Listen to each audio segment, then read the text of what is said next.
Well, it's definitely a continual process, right? So it's not just like you're going to figure it out and go, I want to hire these 5 people. It's really, what are the day-to-day tasks that you're doing right now that really should be somebody else doing them, right? Where you can actually focus on continue to do what your strengths are. So I'll just start off. Before we even had employees, I was just myself, right? And I wanted to hire. I wanted to bring on other partners to complement my own skill sets. And obviously, my role is investor relations with our group and overall strategic objectives. Well, I can do underwriting. I just don't like to do underwriting, right? I like looking at the finished product of underwriting and figuring out where the holes might be, where there are different things we need to be able to look at. But I don't like taking a T12 and a rent roll and filling out the underwriting model. I just don't like it. I can do it, but I just don't like it. Now, same thing with acquisitions. I don't like going to meetings with brokers. I don't like touring properties. I just don't like doing that aspect of it. Once you do a few of those, it's like, I've seen this already once. Like, why do I have to keep on going to these properties again? And so I can do it, right? But I prefer not to have to do that. And so I was able to find 2 other partners that filled both of those different roles that had complementary skill sets so that I didn't have to do that, because there's so many, like we mentioned earlier, I think John mentioned that there's so many different aspects of this business that you have to keep on moving.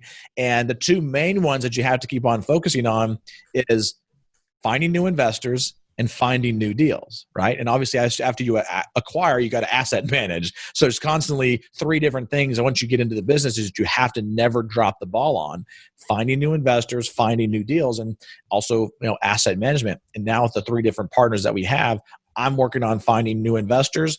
Brandon's actually focused on trying to acquire new deals. And then Danny is focused on really the financial due diligence, underwriting, and of course, he's over our asset management division as well. Yeah, I think that's tremendous. I think one of the things that I've learned, and I don't think I'm doing it wrong, but who knows, is I've taken a long, hard look at what's that? I said, I'll be the final say if you're doing it right. Yeah, that's true. Well, as we've talked about expanding, and we've actually started utilizing some virtual assistants for some of the more menial tasks for things like the podcast, social media, some of the stuff with Toro as well.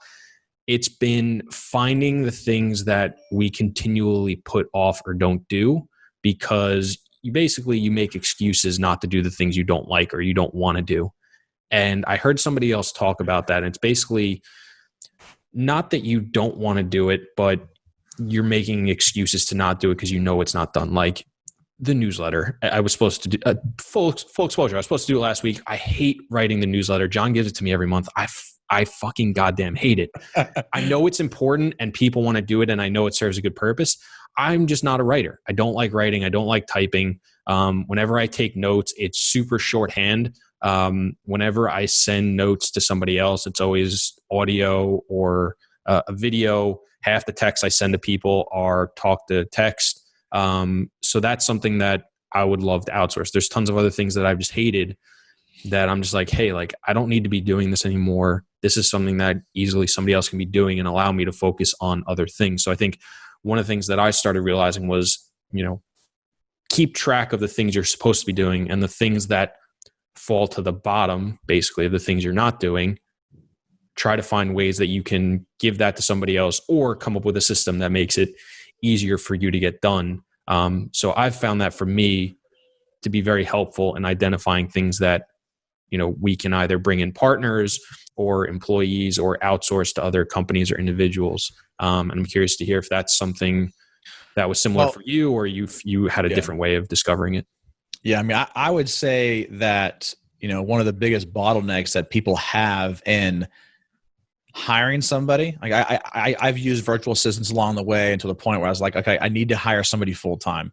One of the biggest kind of headset or mindset type things that kind of block us from hiring somebody is they're like, I don't know if I have full-time work for this person, right?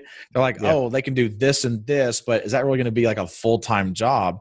And to me, I've always just said, let's go ahead and hire that person, because at the end of the day, they're going to probably fill their time with something else that we can help turn over to them, especially if it's just in the downturn, right? Or not the downturn, in their downtime, right? There's other things that we can have them be doing, and that person doesn't necessarily have to be in my office, right? Like we actually have an executive office, which is where I'm at right now, but most of my staff actually work remotely, even though they work in town.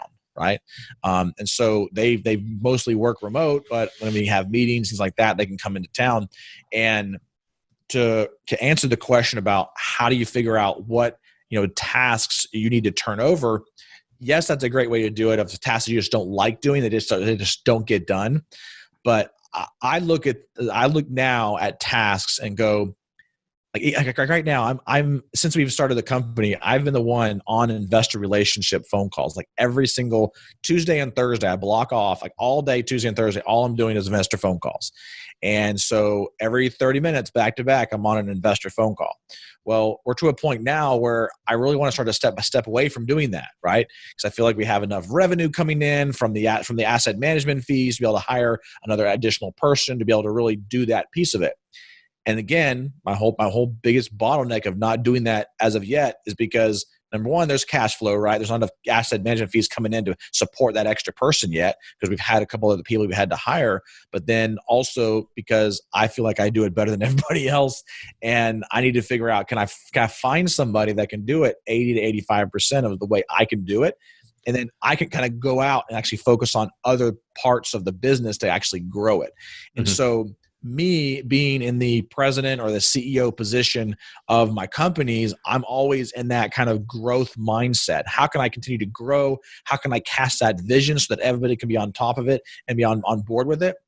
And if I can't be in that type of a position and role, it's not where my greatest strengths are. Like I can do a lot of these different menial tasks, but when they all aggregate together, it ends up being an actual position, and I shouldn't be doing that. I need to be focused on the overall strategic objectives of the company and allowing us to be able to continue to grow.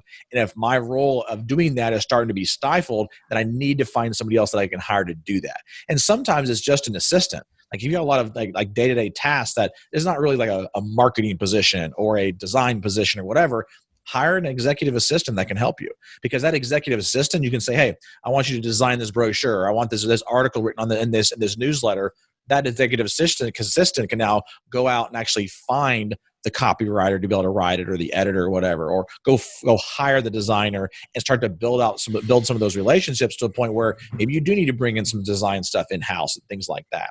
And so that's really, to me, what I've done when I've started to delegate is to try to have that kind of profile of all the different things that I'm doing on a day-to-day. And if it's not allowing me to be able to focus on one of my greatest strengths are, which is growth and vision and overall strategic objectives, then I really need to start to find somebody else right now. So I think that was, I might have to call Don up, my partner, and give him some props, because he's a little older than me, and he's been saying we just got to find someone and we'll figure out their tasks. And I always go against the grain of, we're going to pay them to do nothing. Let's find the perfect person. Because I say, you find someone and they do a lot of stuff.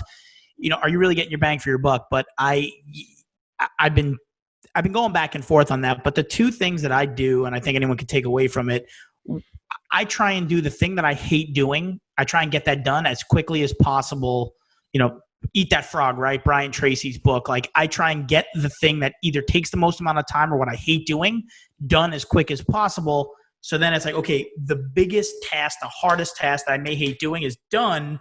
But then that coincides with, whether it's quarterly, monthly, okay, do the things I like doing, the things I don't like doing on a piece of paper. And then whatever keeps going to one side, try and find that a person to take that over. But, Don agrees with you 100%. Let's hire somebody.